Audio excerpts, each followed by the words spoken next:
faire toutes les opérations, par exemple la lutte contre la pêche illicite. Et là, on applique le code de la pêche. La lutte contre la contrebande, par exemple, on applique le code de la douane. Donc vraiment, de la même façon, la gendarmerie, la police font appliquer les lois, veillent à l'application des lois sur terre, comme la marine fait la même chose en mer. Parce que la mer aussi c'est un espace qui est bien réglementé, qui est bien structuré. Et donc, c'est important de souligner cela. En dehors de la mission de défense, il y a cette mission essentielle. Et surtout, je voulais souligner la capacité de ces patrouilleurs de haute mer, les roturiers. Ils ont un tirant d'eau assez large et également une vitesse d'exécution de nœuds très importante, ce qui veut dire qu'en chasse en mer, véritablement, ces patrouilleurs de haute mer constituent une véritable force de protection de la marine. Absolument, ce sont des patrouilleurs qui ont des caractéristiques techniques qui leur permettent donc d'aller partout dans la zone économique exclusive, c'est-à-dire qu'ils peuvent couvrir tout l'espace maritime sous juridiction sénégalaise. Il va jusqu'à 350 km à peu près au large de nos côtes. Et puis, en plus de cela, ce sont des patrouilleurs qui effectuent des missions hors de nos côtes. Dans le cadre de notre opération, nous travaillons beaucoup avec nos voisins. Et la marine sénégalaise quand même joue un cadre essentiel dans la sécurisation de la sous-région, au niveau maritime. Parce qu'il y a une architecture navale au niveau de la CEDEAO qui est mise en place. Et la marine nationale est leader plus ou moins dans notre zone, dans notre sous-région. Et nous patrouillons beaucoup pour la marine sénégalaise s'est dotée. Là, on va passer. Parce que là, on va passer au défilé motorisé qui va bientôt commencer. On donne la parole à mon collègue Ibrahim Mandiaye de la gendarmerie. Bamba, nous allons donc entamer le défilé motorisé avec différentes formations qui vont montrer des échantillons. Là, nous voyons l'arrivée du colonel Nasseran, le commandant de la zone militaire numéro 1.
normalement, c'est voilà, le colonel Ibrahima Dia. On vous laisse commenter ces images. Merci beaucoup. On vient de voir tout à l'heure le colonel Jacques Faye, qui est le chef du détachement de la gendarmerie nationale.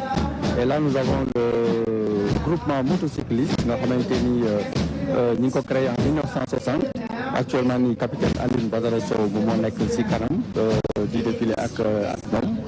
ñoom seen mission mooy mission d'honneur jagleel ko président de la République, premier ministre, le président de l'Assemblée nationale, mais également yeneen autorités yi nga xamante ni nationales comme étrangères yi ñëw fii en visite. tey jii nag ñu xam li nga xamante détachement bi di défilé que ñoom au-delà de li ñuy liggéey mooy mission d'honneur yi am nañu aussi ay mission de police de la route, ay mission d'escorte de convoi yoo nga xamante ni moom la ñuy def. moto yi nga xamante ni moom la ñuy défilé nag ñu ngi nekk des motos de marque BMW R1250 RT ak ay Yamaha 40 FJR 1300. Amna solo avec la gendarmerie nationale qui passe. Voilà, li nga xamante ni ñoo ci topp c'est la légion de gendarmerie d'intervention. Alors pour cette année, la LGI est articulée en version hybride sous les ordres du chef d'escadron Ousmane Faye, qui défile à la tête d'un escadron porté, mais également de 3 escadrons blindés. Donc il rappelait que la LGI est une unité de réserve générale à la disposition de Monsieur le Président de la République pour appuyer les autres unités. Elle est spécialement chargée du maintien et du rétablissement de l'ordre sur l'ensemble du territoire national. Elle participe également aux opérations aux côtés des armées dans le cadre de la défense opérationnelle du territoire, mais également assure le perfectionnement des élèves gendarmes qui sont en application. Donc, avec la montée en puissance, la LGI compte actuellement 18 escadrons articulés en 3 groupements de maintien de l'ordre, réversibles en mode combat pour la défense opérationnelle du territoire. La version portée de la LGI est sous les ordres du lieutenant Massen Sen. Elle défile à bord de véhicules de type van Iveco, mais spécialement destinés au maintien de l'ordre. Ce véhicule peut transporter un groupe de 12 gendarmes avec équipement au complet.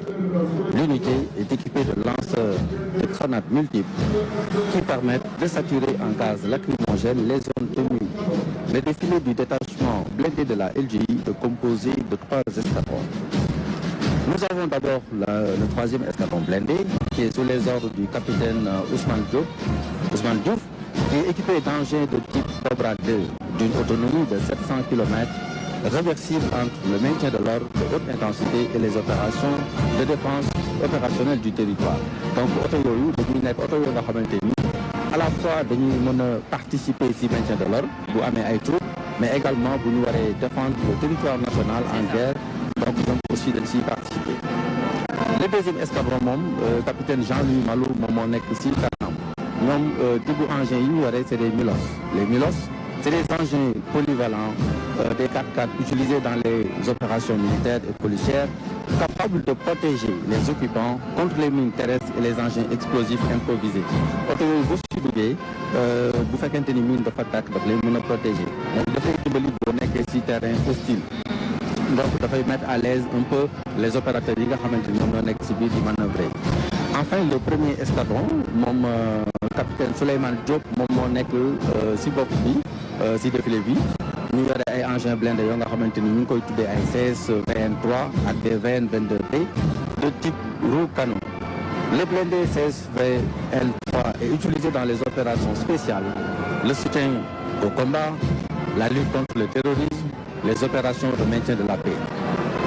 mais boo jëlee VN 22B yi ñoom ay engins d'assaut lañu yoo nga xamante ni ay 6.6 lañu yore ay fonctionnalités yu bare ak technologie boo nga xamante ni bu avancé la ñoom seeni canon ay canon 105 la ak ay mitraillettes yoo nga xamante ni 7.62 ñoom la ñuy tiré ak des lance-feu fumigènes mu nekk ay oto yoo nga xamante ni dañuy am possibilité di def ay frappes précises. C'est parce que technologie bi ñu àndal moom moo tax ñu am possibilité boobu parce que technologie bi dafa ànd ak système de stabilisateur de tir. donc engins yooyu bu ñuy daw ak bu ñu taxawee précision de tir bu ñuy am benn la. donc dañu mën a taxaw sur place di def ay tir de précision mais également di daw di mën a def ay tir de précision loolu mu nekk lu am solo boo xoolee donc thématique bi di jël vers la souveraineté technologique et industrielle daf dañuy fekk si système boobu mu nekk ay xarañte yoo nga xamante ni gendarmerie mooy les armées de manière générale commencé nañ ko depuis at yi ñu génn def si ay jéego yu am solo yoo nga xamante ni tey jii dafay tax ñu mën a am benn fierté bi si liggéey bi nga xamante ni moom la ñu dénk muy wàllum protection du sanctuaire national ak protection nit ñi nga xamante ni mooy sénégalais yi ak seen i am-am.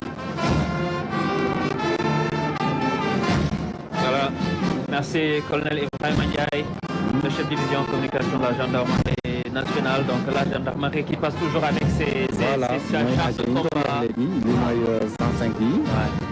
ñoom moom laa doon wax léegi bu ñu taw ak bu ñu taxawee même précision de tir la ñu am. Voilà, vraiment doté d'une technologie extraordinaire. Donc des engins nouvellement acquis qui actuellement nous permettent de mieux assurer la sécurité des Sénégalais, la sécurité du sanctuaire national. Ouais, en tout cas, il y a une très mise aux normes de la gendarmerie nationale avec donc ce char de combat blindé, vous voyez. Voilà, di wax ni LGI nag actuellement nii ki nga xamante ni moom moo nekk si kanam bi ko jiite moom mooy le colonel Abdoulaye Konaté moom mooy commandant légion de gendarmerie d'intervention. donc da ngay gis fii ñaari version yi nga xamante ni moom la gendarmerie LGI di taxawee mooy version boo nga xamante ni dañuy nekk maintien de l'ordre ak version bi nga xamante ni moom la ñuy wax défense opérationnelle du territoire. donc parce que loolu dafay wane gendarmerie nationale force de continuum bu mu nekkee dafay agir en temps de paix, agir en temps de crise, agir également en temps de guerre. donc mu nekk lu am solo. alors ñii ñoom la ñuy wax la section synotechnique. alors synotechnique mooy synoprise ñoom la ñuy wax habituellement synoprise. Voilà, avec les chiens. Voilà, les chiens. Alors ñoom unité bi ñu ngi ko créé en 1979 ñu koy wax tey jii la section cynotechnique qui est une unité spéciale de la gendarmerie mobile qui est commandée par le capitaine Maïssa Taw. donc unité bi nag dafa yore ay races xaj yu bëri ay berger allemand ay berger belge malinois ay berger hollandais ay labrador ay cocker. donc mu nekk xaj yoo nga xamante ni dañ leen di tàggat. ñenn ñi dañ leen di tàggat ci mbirum explosif. ñenn ñi si mbirum arme ñenn ñi si mbirum munition ñenn ñi si stupéfiant am na sax yoo nga xamante ni si ay billets de banque lañ leen tàggat ak ay pistage nga xamante ni bu ñu leen soxlaa ñoom ñooy sentir di renifler li nga xamante ni moom mooy danger bi nekk dans les environs. ñoom aussi mu nekk ay xaj yoo nga xamante ni dañ leen di jox ay lunettes de vision nocturne et des caméras de reconnaissance moom la ñuy àndal. donc loolu moo leen di permettre ñu mën a def seen liggéey normalement. alors mu nekk unité boo nga xamante ni dañuy yëngatu baax a baax si wàllu lutte contre le terrorisme ak trafic illicite de drogue ak grande quantité. Véritablement la gendarmerie qui s'est de véritablement aux normes standards, plus que standard même, parce que c'est une véritable montée en puissance, on le disait tout à l'heure, et ça a été matérialisé. Voilà, des investissements colossaux qui sont en train d'être consentis. Là, nous voyons effectivement la section spéciale chargée de la protection de l'environnement, qui est sous les ordres du lieutenant Chersek. Mu nekk unité boo nga xamante ni dafay compléter liggéey bi marine nationale di def en haute mer. donc boo xoolee boo ñëwee ci plage bi ak vers la berge donc mu nekk unité bu am buy def liggéey bu am solo sur la lutte sur la protection de l'environnement. donc am pour mission de lutter contre toutes les formes d'agression de l'environnement, à la fois l'extraction illicite de sable marin, les différentes formes de pollution, mu nekk pollution marine, terrestre ou bien atmosphérique, la pêche à l'explosif ou bien la déforestation. mu nekk unité boo xamante ni ay jéego yu am solo lañ ciy def. ren nag ñu nekk di défilé ak ay moyens yu particuliers. d'abord am nañ ci ay quad yu bëri ay jet ski yoo xamante ni da leen permettre ñu mën a naviguer ci berge bi vers la plage. yore ay vedettes d'intervention yoo nga xamante ni yenn yi seen guddaay ñu ngi koy natt ci 7 mètres. am na yeneen yoo nga xamante ni ñu ngi koy natt ci 9 mètres. mu leen di permettre lépp loo nga xamante ni intervention en milieu fluvio-maritime dañ koy mën a def à l'aise. mu nekk nag unité boo xamante ni qui se distingue particulièrement dans la lutte contre l'immigration irrégulière par la surveillance du littoral et l'interception des pirogues. donc un rôle extrêmement important boo nga xamante ni ça koy defandoo ak marine nationale. C'est ça, da ngeen si collaborer bu baax a baax. Vraiment une belle collaboration boo nga xamante ni dañ ko siy gis. La surveillance des plages, hein. La surveillance des plages. Et on a vu des unités véritablement très neuves, hein, des toutes dernières acquisitions. Oui. Vous savez, là, ce matin. Beaucoup de moyens. C'est dans le cadre toujours de la montée en puissance. Boo xoolee matériels yëpp ngay gis nii matériels yoo xamante ni en 2024 lañ ko acquérir. Absolument, c'est tout récent. soog a ñëw c'est tout récent. Ouais. Permettre de renforcer seen capacités pour que liggéey boobu nga xamante ni moom la ñuy def ñu gën si xare. Donc au niveau des plages, au niveau vraiment des zones fluvio-maritimes avec les moo nekk nii donc dañuy leen permettre ñu mën a xool une surveillance boo nga xamante ni bu ñu gisee dara mën a assurer escorte gaal yooyu nga xamante ni ñoo bëgg a génnoon ñoo bëggoon génn. Ça se justifie légal. Ça se justifie parce qu'il y a le contexte sécuritaire. Le contexte l'exige aussi. Ouais. Il faut des moyens. Et là, vous avez, là, nous avons les vedettes, des vedettes de 7 mètres, des vedettes de 9 mètres qui permettent aujourd'hui à cette unité d'effectuer son action en milieu fluvio-maritime. Adama, donc véritablement gis nañu gendarmerie c'est une vraie montée en puissance de loo xam ne ni mètre lii lu ñuy naat kenn naatablewul la voilà. artillerie lourde comme ni ñu koy waxee mu doon loo xamante ne buñ ko gisee xëy na suñu xel war na mën a dal parce que bu ñu xoolee les menaces sécuritaires yi am dans la sous-région aucun pays n'est à l'abri des menaces terroristes ak yeneen formes de menaces donc lii day contribuer rek ci dalal xelu askan wi day contribuer également ci gën a dooleel ñi nga xamante ne ñooy les forces de défense et de sécurité chargées justement de notre protection à tous. Et là, nous avons l'escadrille de drones d'appui de la gendarmerie nationale, qui est une unité de la Légion de gendarmerie de l'air et des transports aériens, qui est placée sous les ordres du capitaine Medoune Ndiaye. di wane ni unité bi nag dafa nekk unité boo xamante ni sa bopp ba ku jigéen moo fa nekk muy commandant Mame Rokhaya Mbaye mu nekk lu am solo di wane toujours l'évolution du genre qui est dans le métier des armes donc mu nekk une unité boo xamante ni elle est composée d'une section technique et d'une section opérationnelle. L'escadrille de drones a pour mission de soutenir les unités au sol dans la recherche du renseignement, notamment dans le cadre de la lutte contre l'immigration irrégulière, le trafic de stupéfiants et la lutte anti-drogue. Elle constitue également un appui direct grâce à des drones type Skykeeper et l'unité yore na ay drones yu bare yoo nga xamante ni ay longue ak moyenne portée la ñu mën a dem jusqu'à 120 kilomètres donc mën nañu nekk sur place di surveiller des zones yoo nga xamante ni vraiment très étendues. Jusqu'à 120 kilomètres. Alors ñi ñuy gis nag ñuy romb ñoom c'est la Légion de gendarmerie de sécurité routière. mu nekk unité bu bees boo nga xamante ni dañ koy soog a créé en 2024 jagleel ko lépp loo nga xamante ni mooy sécurité routière mu nekk sous les ordres du capitaine Malick Faye mu nekk le détachement de la Légion de gendarmerie de sécurité routière est une formation chargée de veiller à la mobilité urbaine et à la sécurité routière. La Légion défile avec un détachement composé de motocyclistes et de véhicules ñoom ñaar yëpp la ñu yore dañuy yore ay moto yor ay oto yoo nga xamante ni moom la ñuy defee liggéey bi. Cette mission essentielle nag mooy assurer la surveillance du réseau routier et autoroutier national. donc ñu ngi si route nationale yi ñu ngi si autoroute yi ak def liggéey bu am solo dans le cadre de la prévention des accidents. li ci mën a jàpp sax mooy gis nga résultat yi déjà ndaxte foo toll gis leen dëgg yàlla. tout à fait.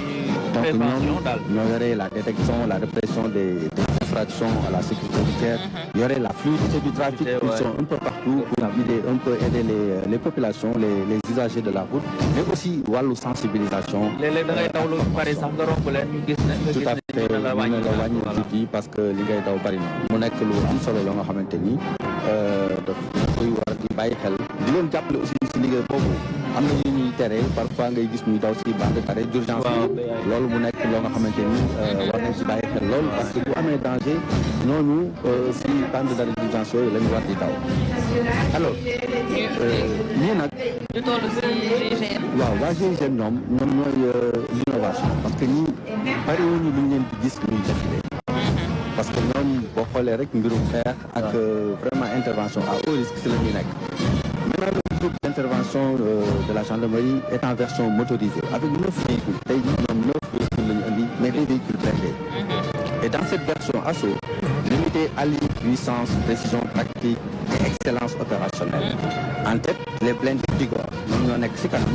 Au nombre de 3 ouvrant la marche, ils sont compacts et agiles. Et parfait pour les interventions en milieu urbain.